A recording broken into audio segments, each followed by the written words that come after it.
Good morning, everyone. Good morning to my lecture of engineering physics and its application. We are now going to talk about the unit 4, force and equilibrium. So, in this lecture, we are going to discuss about the force and equilibrium portion. So, we are starting for the basics, and in this lecture, I am going to cover whole the unit. So force and equilibrium. The force is the defined as the agent which produce or tends to produce, destroy or tends to destroy the motion. Example is horse applied the force to pull the cart. Effect of the forces: it may change the motion of the body. It may retard the motion of the body. It may retard the force already acting, thus bring it to rest or equilibrium. It may gives rise to the internal stresses of the body on which it acts. Characteristics: the magnitude of the force, the direction of the force, the nature of the force, and at the point where the forces act. Principle of physical independence of the force: it states if the number of forces are simultaneously acting on a particle, then the resultant of these forces will have the same effect as produced by the force. Principle of transmissibility of the force means the force transfer, how it happen. The if a force act at any point of the rigid body, it may also be considered to the act at any other point on the body.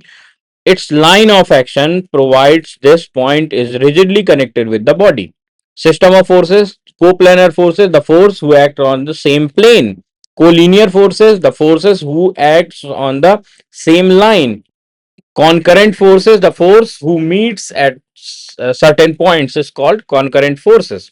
Coplanar concurrent forces means coplanar and combination of the coplanar and concurrent, same plane and meets at a point. Coplanar non concurrent, same plane but not meet at a point. Non coplanar concurrent means non coplanar which does not have lie on a plane but meet at a point. Non coplanar non concurrent, uh, the force do not meet at a point and do not lie on the same plane.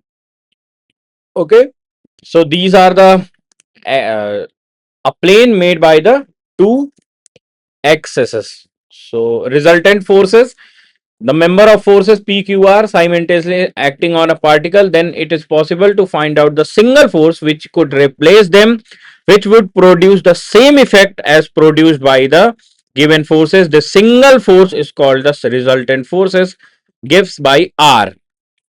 Composition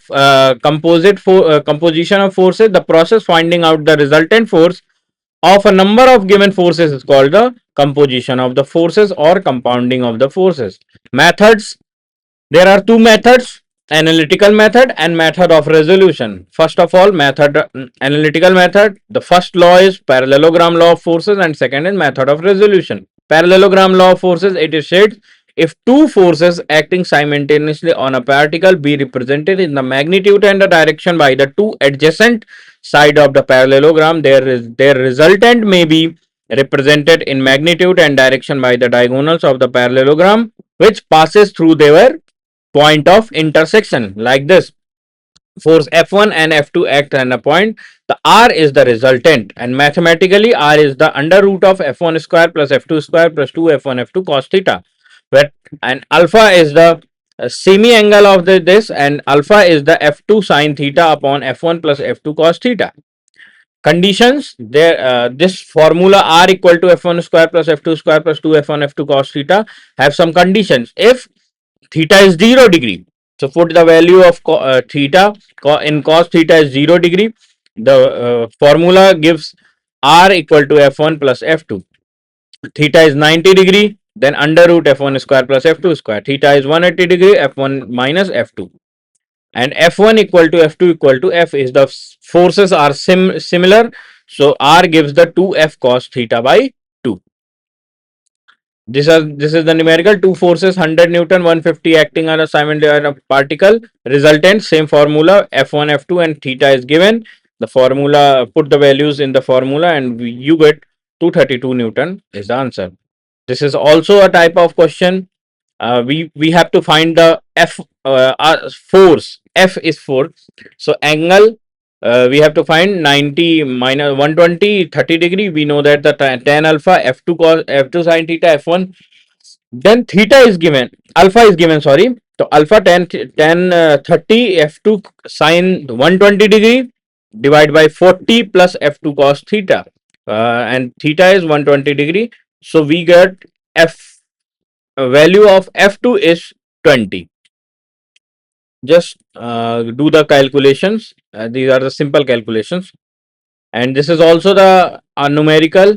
Find the magnitude of the two forces such that they act as a right angle. Means the angle between two forces is 90 degree. That is theta is 90 degree. And in the previous slides, we are discussing about the if theta is 90 degree, then r equal to f1 square plus f2 under root. So put the formula and got the value of this equation number 1 and equation number 2. Once we get f1 plus f2 and secondly we get f1 minus f2, add these equation number 1 and equation number 2, we got f1 equal to 3 Newton and f2 equal to 1 Newton. Then resolution of a force. The process of splitting up the given forces into a number of components without changing in effect, it's called the resolution of force. Resolution of force basically opposite of the resultant of the force. So principle of resolution, it is an algebraic sum of the resolved part at the number of forces in the given direction is equal to the resolved part of the. In general, the force is resolved in the vertical and horizontal.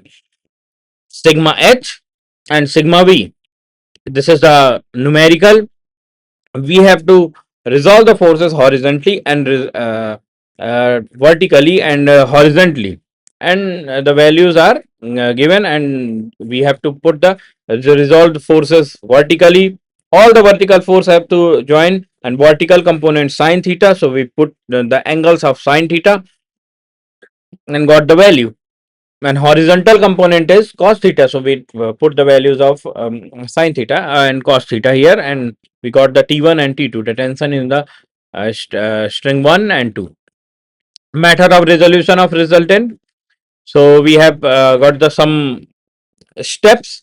First we have to find sigma h, then summation of v, r under root of summation h square plus summation, and theta is the sigma v is v upon h. Then we have to find the values. In this we have to sine theta and cos theta, and then resolving of the forces horizontally. Horizontal forces we have to 40 Newton and 30 cos theta. Theta is 0.8 degree cos theta, and resolving vertically. So we got the values of sigma h and sigma v, and r equal to sigma h square plus sigma v square. We got the values 35.8 Newton. This is also the type of numerical. Here the simple numerical, horizontal and vertical, all the forces will be calculated, and we got the sigma h and sigma v, and put the formula value of the sigma h square plus sigma v square under root, and also get the value of tan theta. The forces 20 Newton, 30 Newton and 40 Newton, 50 Newton. This is the numerical.